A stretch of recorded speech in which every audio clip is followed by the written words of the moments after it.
Queridos irmãos e irmãs, nós somos chamados a alimentar o nosso coração através da comunhão da Palavra de Deus.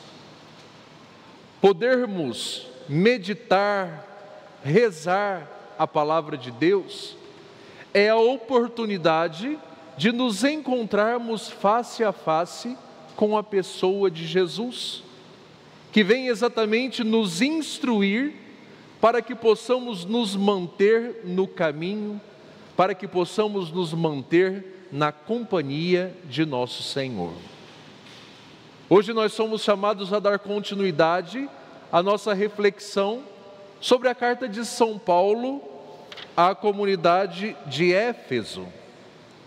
Interessante que São Paulo, ele se coloca numa condição de prisioneiro no Senhor.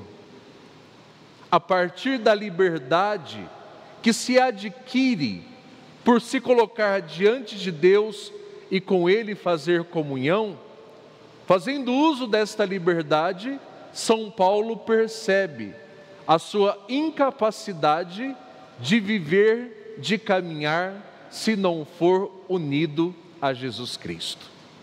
Então ele se faz prisioneiro do Senhor.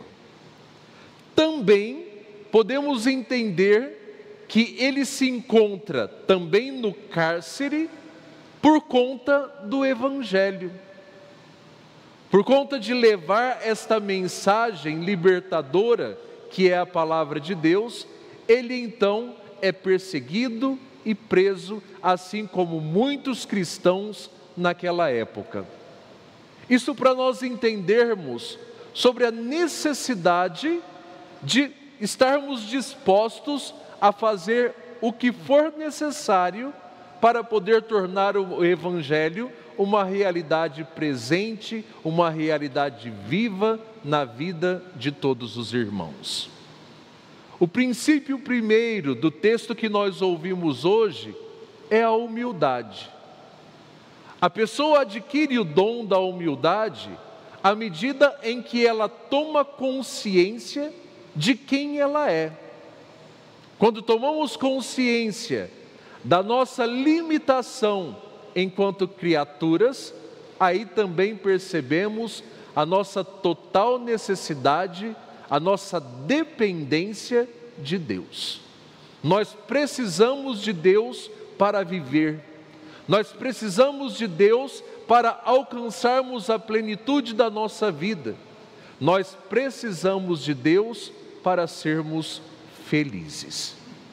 E à medida em que nós vamos experimentando este Deus amoroso, misericordioso, nós compreendemos também a importância de praticarmos o amor enquanto caridade.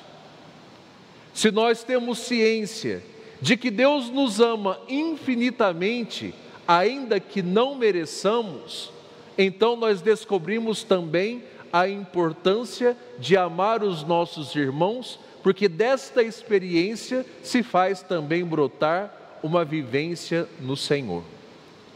A unidade nos coloca diante da graça de Deus, que nós possamos quebrar toda e qualquer barreira que nos impeça de fazer comunhão uns com os outros, porque à medida em que vamos fazendo a experiência de Deus, nós vamos também tendo condições de experimentar Deus através da experiência do outro. Nós oferecemos daquilo que nós temos e também assimilamos aquilo que os nossos irmãos pertencentes à mesma comunidade nos oferecem. Nisto se dá a grande riqueza da igreja. Nós pertencemos a este corpo místico, a este corpo eclesial que é Jesus Cristo. E assim, compreendendo as nossas fragilidades, nós já não olhamos para o outro com um olhar de julgamento, mas olhamos para o outro como alguém que nós somos chamados a estar próximos, fazer comunhão e crescermos juntos, em unidade, na caridade, na fraternidade. Assim, Nesta experiência é que nós temos condição de contribuir com o processo transformador da realidade que nos circunda. A caridade, ela entra também como proposta de obra de misericórdia, quando percebendo a limitação, a fragilidade do outro, nós amamos apesar das suas fraquezas, apesar dos seus defeitos, apesar das suas fragilidades. E assim, nós compreendemos que o outro não pode ir além e muitas vezes não responde às nossas expectativas. Mas nós amamos porque entendemos que o ato de amar implica em oferecer da própria experiência de Deus para o outro. O Evangelho também é de extrema importância para nós. Nós somos chamados a dar sequência ao nosso caminho com o Senhor. Nós somos chamados a recobrar a nossa esperança. Nós somos chamados a intensificar os nossos esforços para que possamos então aprofundar o mistério que Deus coloca à nossa disposição. Ainda ontem, o texto da primeira leitura nos dizia que nós somos chamados a fazer a experiência em Deus para que então compreendamos a dimensão, a largura, a altura, a grandeza do amor de Deus. Que nós então possamos nos colocar neste caminho do discipulado, que nós possamos olhar para Jesus como nosso Mestre e Senhor. E à medida em que nós vamos crescendo nesta fé, nós vamos também nos tornando capazes de ser instrumentos de Deus na vida da comunidade onde nós participamos. É fundamental que nós possamos compreender os sinais de Deus no nosso cotidiano. Jesus até questiona aquela multidão que estava ao seu redor. Vocês são capazes de interpretar tantas coisas e não conseguem compreender os sinais de Deus, os desígnios do Senhor? Não é uma experiência muito fácil. É até mesmo um desafio para nós. Porque para que compreendamos os sinais de Deus, nós precisamos estar na dinâmica de Deus. Nós precisamos estar já nessa atitude de céu. Nós precisamos já estar neste caminho do Senhor.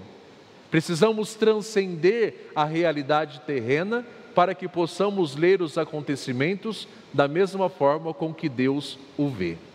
Que o Senhor nos capacite, que Ele derrame a sua graça sobre nós, que o dom do Espírito Santo esteja conosco e que nós então possamos interpretar os sinais que Deus nos dá para crescermos e para sermos felizes nesta fé que professamos. Louvado seja o nosso Senhor Jesus Cristo, para sempre seja louvado. Este programa tem o apoio dos nossos benfeitores. Seja você também um benfeitor, evangelizando com a gente. 0 Operadora 11 4200 8080.